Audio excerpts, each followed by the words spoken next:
is Melinda, and I'd like to share some of my story with you. I was born and raised in a wonderful home with faithful Christian parents. When I was about 8, my dad went into full-time Christian ministry. His ministry had a large youth and young adults camping focus as well as preaching. And because he sang, he travelled and was away from home a lot.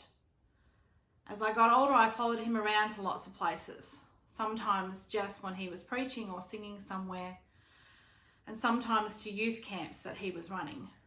I just wanted to be part of everything that he was doing.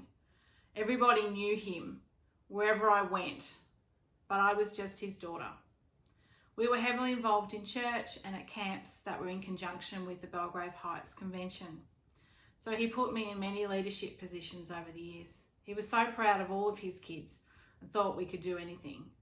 But I really didn't know if that's because of who he was or who I was. I met my husband Tony at one of those camps, and a few years later we were married and started our family. Because of the cultural differences and sometimes the language barriers, I felt for a long time that I wasn't accepted by his parents.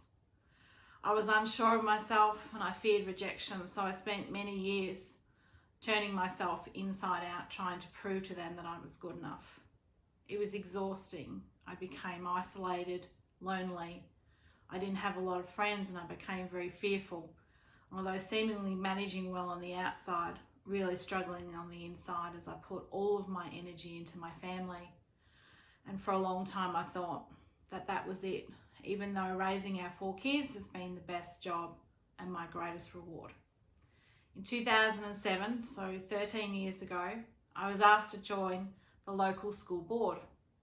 The internal struggle within me was massive. There were 2 sides battling. One side of me fearful, stuck at home, and the other knowing that there was more that I was supposed to do with my life. Then the doubts came in. You're not smart enough. You'll disappoint them. What if you have a panic attack when you're supposed to be in a meeting? Why would they want me? I arrived at the first meeting to a room full of men in suits, all looking down their glasses at me. But I had this incredible peace, which was unusual for me when I left the house, so I didn't run out the door. The following year, one of the ladies at the church office was going on maternity leave, and she had approached me about applying for her job, telling me that I would be great. I thought about applying, but again, the internal battle was raging. I hadn't worked for 12 years. I didn't think I was qualified. What if I let them down?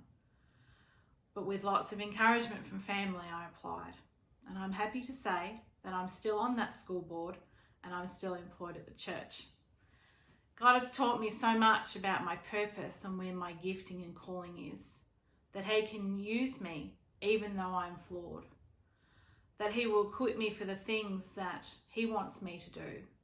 I would love to say that I woke up one morning with a clear sense of identity and purpose and without fear, but that's not been my experience, but more a process of one where I look back on my whole life and see God's fingerprints on everything that I've done, where He has led me in directions that I never thought possible, where He has used my personal struggles to help others and for His glory. He has opened doors and whispered in my ear. I'm still learning to hear His heart for my life as I sit with Him and hear His voice, and I read His word and allow it to penetrate my heart. I can do amazing things because I have God in my life, and as I continue to be obedient, even if I'm unsure, He reminds me of who I am and that my purpose is to serve Him in all that I do. I want to encourage you today to get in touch with the church if you need prayer or anything, especially during this time of lockdown. Thanks for listening.